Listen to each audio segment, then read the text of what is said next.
Good morning. It is July 9th, I think. It's been a rough morning. We're going through some big emotions with the children and working on self-regulation, which is a challenge if you have a 5-year-old. So we're working on it. So I'm out a little bit late for my run, but that's all right. I have decided what my challenge yourself prompt is for her kid.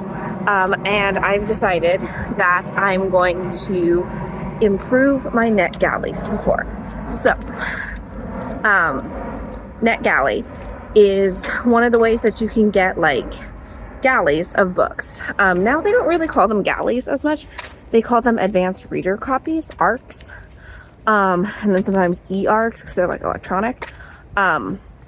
Where a publisher or sometimes the author will send you a copy of their book free early before it's released, and in return you're asked to write a review because it helps boost the book's like publicity on different sites like Amazon for reviews, or Goodreads, or if you're a like book talker or booktuber or bookstagrammer, basically on social media. It just helps create hype for the book, whatever that is. So I joined NetGalley a long time ago, back in 2022. And I was getting feedback. I requested a bunch of books, and then I think what happened, it was 21, 22, and that's right when I was like pregnant and I had Lenny, and I like let all of the books just lapse, and I didn't give feedback on that, and that's totally my bad. You get a score on NetGalley on how often you provide feedback for the books you were given. Well, I did a very bad job and only gave feedback on one book, but I was given 8, which is not great. So now I'm trying to improve that score up to 80%. So it means I need to review like 25 books on NetGalley. And so far so good. NetGalley is free to sign up for if anyone else is interested. And I was down to 13, my score is 13%, and now my score is 44% in just a day. So I reviewed a couple of different books, and it was going super well. I spent the majority of the day working on my Descent shirt. Took way longer than anticipated. There were lots of trials in terms of like, it didn't fit right. I wanted to adjust the sleeves. I wanted to adjust the length. I probably should have just made a project bag out of the shirt and called it good, but I didn't. So, and then I ran out of yarn, but hopefully I shall finish it today. And then it will be easier, and I'll have more crochet time and crafting time because I'm very far behind. I'm currently at 317 skeins in stash. I started the month with 270.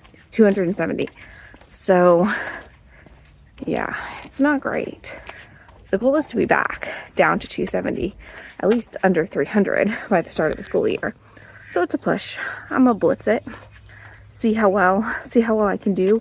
The goal is at least a skein a day, if not more, every day for the month. And so far it's been going all right, but I really need to lean into it. Today I have ballet with the girls and summer camp, but the rest of the day is crafting and reading. And Jaylee and I were talking, have you seen those reels on Instagram where there's like, each millennial, you get sorted into your, whatever your midlife crisis is, and it's like plants, crafts, marathon training, or books. Well, and Disney, right? So Jaylee is big in her Disney era. Gabs is training for a half marathon. I'm really bad at plants. I think I want to be a plant girly, and then I kill them every time. Not good at plants. Crafts. I don't feel like that's a midlife crisis for us because I've been crafting my whole life, so I don't think it's a new hobby I've picked up. Books.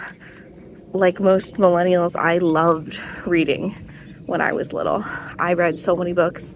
My mom had to institute that you can only bring home what you can carry rule from the library with me, because I would just devour books. I'd read at the table.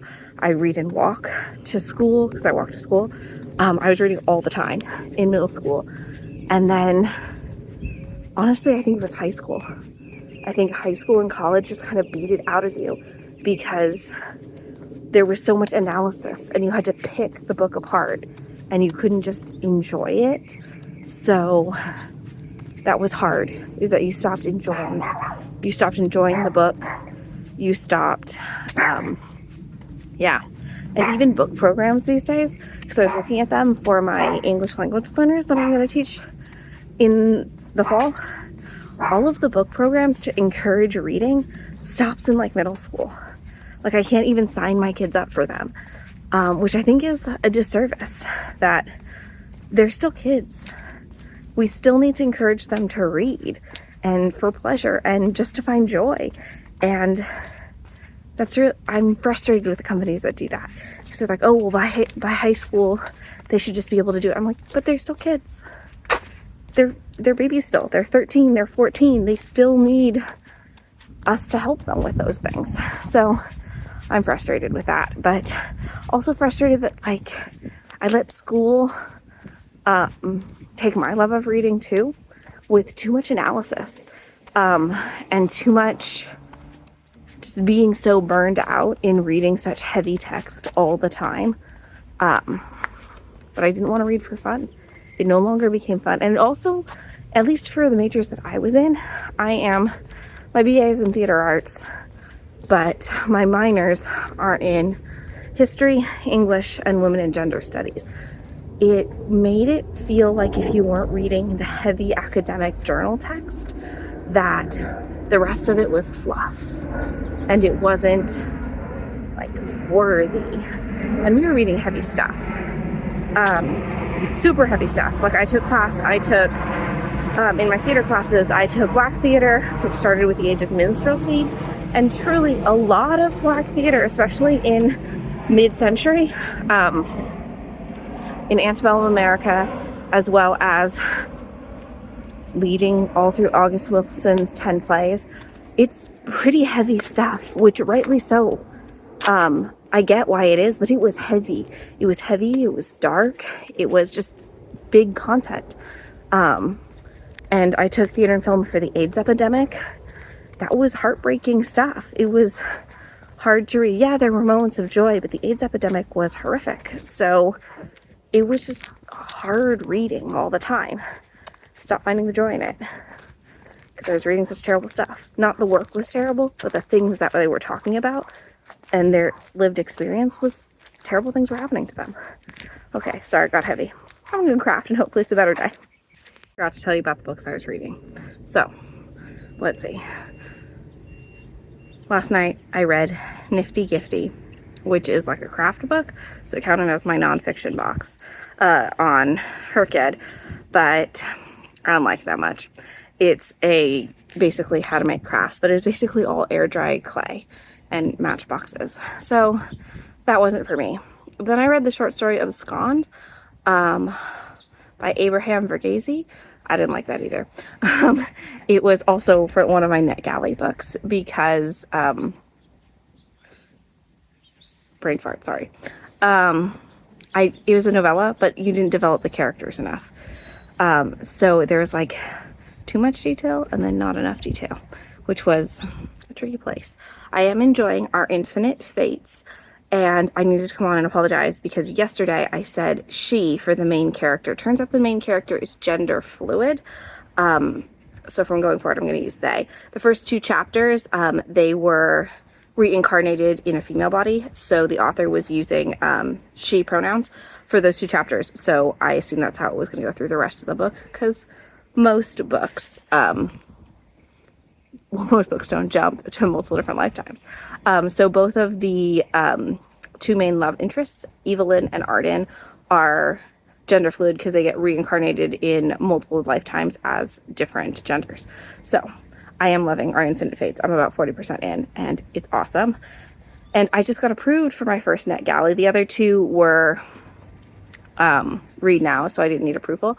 And this is the Gilded Age Christmas Cookbook. This is Vlogmas in July, Christmas in July. So I figured I needed to bring, every summer I do read a Christmas cookbook.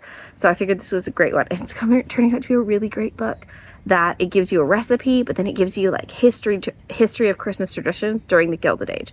So it's talked about like how Saint Nicholas, but it doesn't only talk about like the story. It talks about like the tradition of starting people to dress up as Santa Claus. It's talking about like just Christmas tea parties, stockings, Christmas wrapping paper from the Gilded Age, Christmas greeting cards from the Gilded Age, how stockings were stuffed. And then there is a chapter on Hanukkah, which I'm very excited for. It's at the back, because it starts with cookies and then it moves on to like pies and tartlets. I'm at the pies and tartlets, and I am going to make one of their recipes. And I originally was going to make a cookie recipe, because I have all the ingredients, but then I thought I was going to make a recipe that I was less familiar with to really test out how the instructions are in the book, because cookies, for the most part, if there's a step missing, if it's like a butter cookie, you can kind of make the leap on what you need to do next. Kind of like sock patterns when like you're knitting. If the designer leaves something out, you're like, I know what you mean. And I keep going. So I think I'm going to pick something that I have never made before. Might be a little bit tricky for me to see how well the instructions go. But that's really cool. I'm excited for it. It seems this is the first like 5-star potential NetGalley I've had, I think, ever, actually. So I'll let you know how that goes. And then I'm reading The Woman in Suite 11 by Ruth Ware, which just came out yesterday. Yesterday I was not feeling reading it, and then this morning I woke up at like 4:45 and I was like, I'm gonna give it a try. So I started reading it. It's great. It is a lucky day loan, so I only have 5 days to finish reading it, or I go back into the queue. So wish me luck. Okay, I finished it. I decided I was just going to add the collar onto the t-shirt, and I think it looks really great. I may need to tack it down, I think, because it kind of flips up, but I'm not sure. I also added the sides to it. If you notice, this is gray armpit and this is white armpit. And, you know, because guess who ran out of yarn chicken? But I even put my hair in a bun, so I kind of have the Ruth Bader Ginsburg bun, but I think it turned out great. It's rippling a little bit here, but it's definitely better. Like, I definitely like the shirt better. It's more interesting. So I haven't really perfected how to open the sides of shirts yet. It's a little bit, like you can see, it ripples a little, but my husband says it looks very early 2000s, like where you'd have the like heavily crocheted things. But I really like it, and honestly, I'm a millennial, so I'm okay dressing like it's the early 2000s for the rest of my life. I love the skinny jeans and the side part. So let me know what you think. Yeah, I think it came out super cute, and it definitely gave the shirt more personality, which is what I was looking for.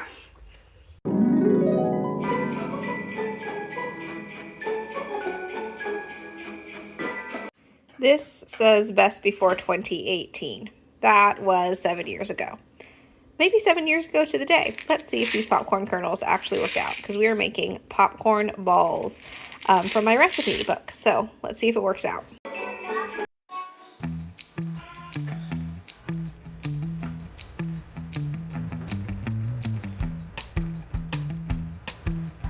Okay, it's not very picturesque behind me, but I swear it's beautiful on what I can see.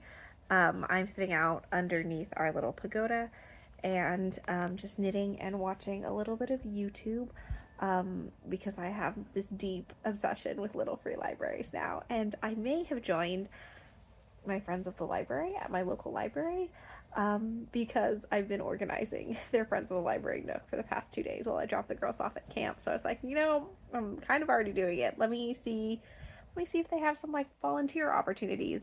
And then it turns out there's like only one person who's a friend of the library at that branch, so maybe they could use another volunteer. So that's what I think I'm going to do. I am going to a Friends of the Library sale tomorrow, because the girls really want, their requests are, can you find us Magic Tree House, Barbie, and Minnie Mouse? So I have to go while they're at camp. I would bring them with me, but the sale's only from 9:30 to 1, and camp is from 9 to noon. And yes, I could jet over there with them at noon, right, and try and get over there, but we're already having picnic lunch because there's an author talk at another library. That's the Aida Salazar talk at 1. So it's not going to work out. So I'm going to go by myself. But I did finished my Freckled Whimsy socks. And I have finished, let me see, I have it right here. I finished my first sock for my Desert Vista Dye Works. I think this is the Bridgerton, maybe? I don't know, it's a Zombody. Like, this is a Zombody, though. So I don't know what this is. It's from Courtney, of Shea Crochet. So it came out really cute. The pattern is Socks Time. And it just came out. It's a free pattern, and it's for the Sock Treasure Hunt knit along as well. So let me flip this around so you can see what my backyard looks like and not my lumber yard behind me. It's got some, I think it's MDF, or particle board actually. I don't know what that's back there. That's a cart. I think it's my grandpa's cart actually. I don't know. And more wood and my hand. All right, let me flip this. My backyard looks way cuter than my background. We have my daughter's cottage, the Knit Picks yarn that I am roasting in the sun, which my husband says I need to bring in because it probably is sun bleached. My daughters did a mural on our cinder block bricks. This is their little play structure. And in the corner is my husband's smoker. Oh, and the sandbox for the girls. So it's really nice. It's lovely. It's a beautiful evening, but I do have to go inside, and I do probably need to bring my yarn. I think I'll bring it into the garage, let it hang out there for a few days, and then put it with the rest of my stash. I got it over a week. I got it like 5 days ago.